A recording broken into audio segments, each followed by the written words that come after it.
This is a journey to discover the essence of one of the world's most ancient civilizations.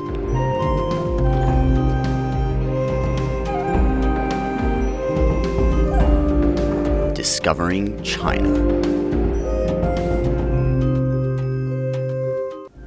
Hi, I'm Alina Wang and welcome to Discovering China. We have a special program for you this week. Today, July 20th, marks the 13th anniversary of the Chinese Communist regime's crackdown on the largest spiritual movement in China's recent history, Falun Gong. So first, let's ask the question, what is Falun Gong?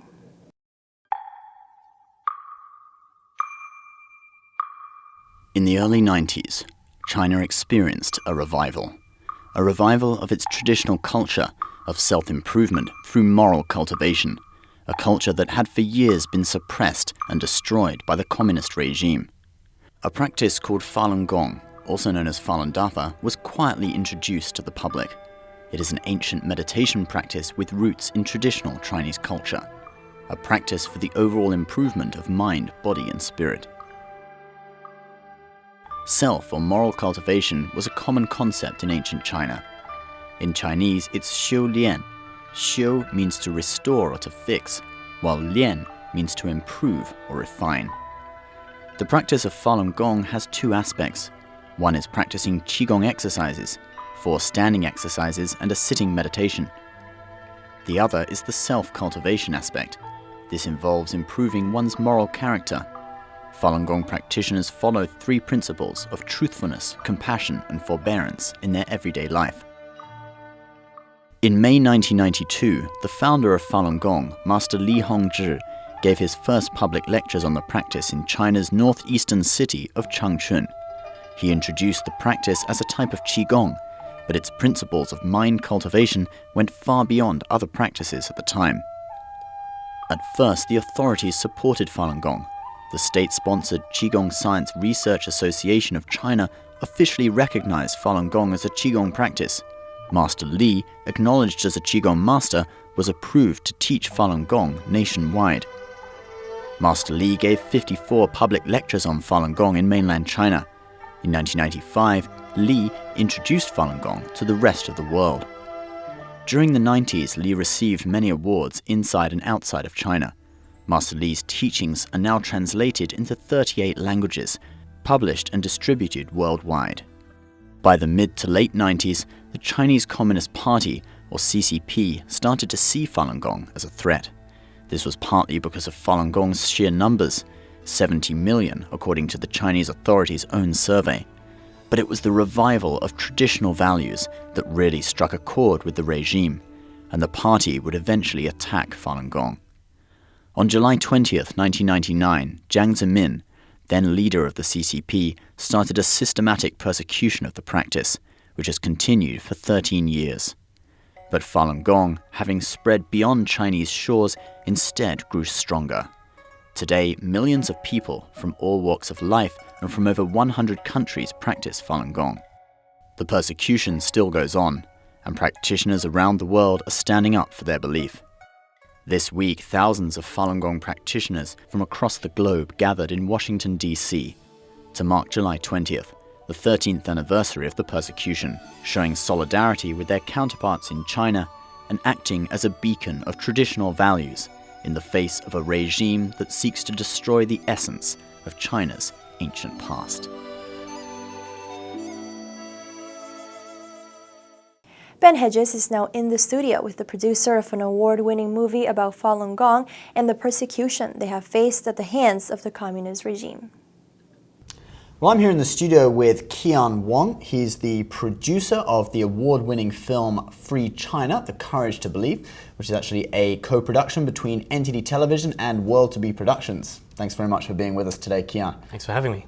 So perhaps you can give our audiences at home a little bit of an introduction. What is Free China? Sure. Well, it's a film which examines the widespread human rights violations inside China today, from forced abortions to even organ harvesting, through the quite remarkable stories of specifically Jennifer Zhang, a mother and former Communist Party member, And Dr. Charles Lee, an American Chinese businessman who, along with hundreds of thousands of Falun Gong practitioners, are imprisoned and tortured for their beliefs.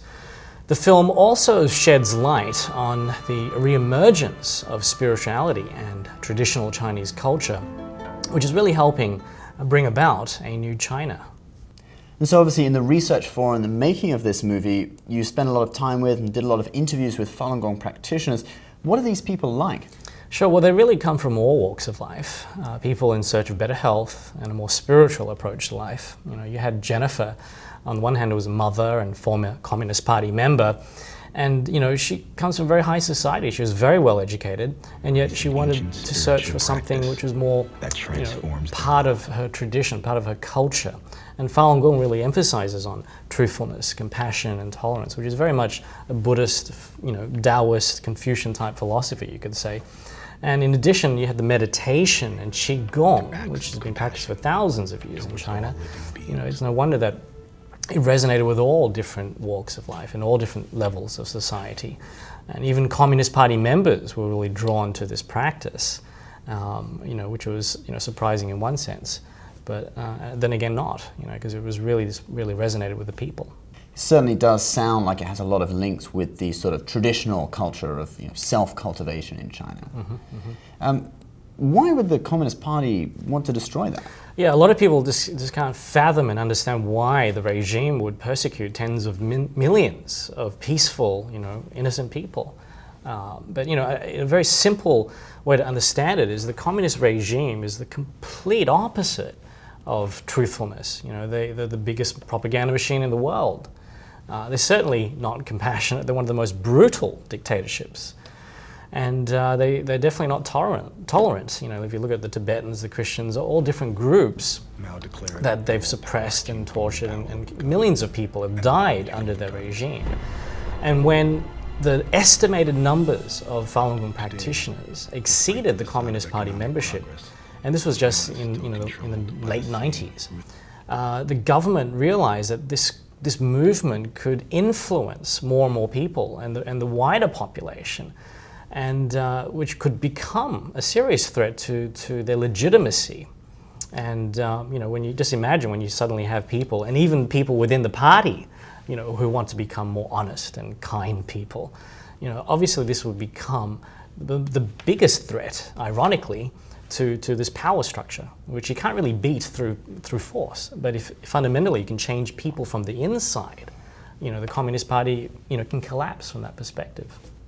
So perhaps some of our audience members at home would like to know more about the movie. Where can I find out more information about Free China? Sure, you can go to our website, www.freechinamovie.com. You can learn more about the film festivals that we're going through at the moment, private screenings, and learn more about the film and how you can get involved as well. And that website should be on your screens now. Thanks very much for joining us today, Kian. Thanks for having me. Finally today, we are going to take a trip to Washington, D.C. to speak to one US Falun Gong practitioner who is using music to raise awareness about the plight of Falun Gong in China. Unshakable faith. He's been a hip-hop artist since high school. I've done a lot of significant amount of albums, and we developed a following. And in 2009, attorney and part-time rapper Jamil Lawrence would embark on a path that would change him and his music forever. I practice Falun Dafa. Falun Dafa, it's an ancient Chinese meditation practice that was passed down from disciple to disciple, and then it was introduced to the public in 1992. And millions of people practice Falun Dafa. It's based on truthfulness, compassion, and forbearance, and it has 5 meditative exercises. Falun Dafa took root in Jamil's life. The teachings just touched me so profoundly that I realized this was something that I definitely wanted to practice. And changed his character. It's made me a less selfish person. It's made me think about others in everything that I do, and made me a more compassionate person. Yet a conflict quickly emerged. Shining, unshakable faith. There is some hip-hop music out there that's pretty, pretty detrimental and pretty negative. And so, I wanted to make sure that I in no way wasn't a part of that. But when Jamil learned that the practice he loved was subject to persecution in mainland China, over 3,000 people have been murdered, and these are just the known deaths. it shook him to his core. As a wife, she was young. Doctor said she had cancer, medicine, and she gone. When I found out that the Chinese government actually does organ harvesting, they actually take the organs of living practitioners and they sell those organs on the black market. That's something that is appalling to the highest degree. So Jamil got back in the studio. Adopting the name Rise Ascend, he dedicated his music to raising awareness about the persecution and spreading positive messages about Falun Gong. Over 3,000 lives, the rare evil regimes, murders they try to hide, daughters, mothers, and wives. It's always a little bit different working with Jamil. It's good? Is it all right? Nah. And the main reason is that a lot of people come in, they're doing material that they semi-believe in, they semi-understand what they're talking about. When he comes in, it's straight to the point. He knows exactly what he wants, he believes in what he's saying, and it's a little bit different than working with a lot of artists. Jamil promoted his new album through hip-hop websites and on social networks. That's when Christian Karlgren, a Swedish Falun Gong practitioner living in Spain, spotted him on Facebook. Basically, I sent him an email telling him I am so inspired, by everything he does, and I produce music, hip-hop music, and if he wants to collaborate, that would be awesome. I said, why don't you send me a few tracks? And after hearing his tracks, I could see that we could make some good, powerful music together. Within a month, and despite being separated by the Atlantic Ocean, the pair finished a whole album. The song Lin's Story is a true account of a Chinese family torn apart by the persecution. A lot of people have families, and when you hear about a family that's torn apart by something as vicious as this persecution, you can't help but to have some kind of feeling about it and to be moved by it. Now the pair have just released a new EP called Behind the Wall, carrying the same message. Over 3,000 lives, the rare evil regimes, murders they try to hide, daughters, mothers, and wives, sons, fathers, and husbands. They kill them and sell their organs like it is nothing. And they are succeeding at spreading this message in the West and to hip-hop fans in mainland China via the internet. A feeling something is wrong, another day is too long for this to go on. Persecution of Falun Gong behind the wall. Falun Gong means so much to me personally, and if I can inspire people and if I can make people aware of the persecution, then I basically, made my point.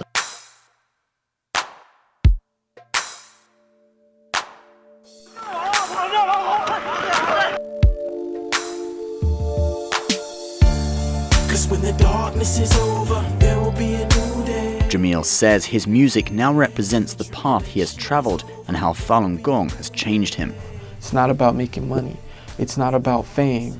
It's about sharing something that is very beautiful, sharing something that has helped me become a better person, and informing people about the vicious persecution that is taking place in China. Souls that were broken and torn now shine brighter than the sun in the morning. Whatever this path holds, Jamil is dedicated to continue spreading his message to the world. When the tribulation is over, there will be a new day. When the darkness is over, there will be a new day. That's all for this week, but if you want to know more about Falun Gong, you can visit falundafa.org. And don't forget to subscribe to our YouTube channel for more coverage of the most precious treasures of traditional Chinese culture. We have a brand new episode for you every Friday. See you next time.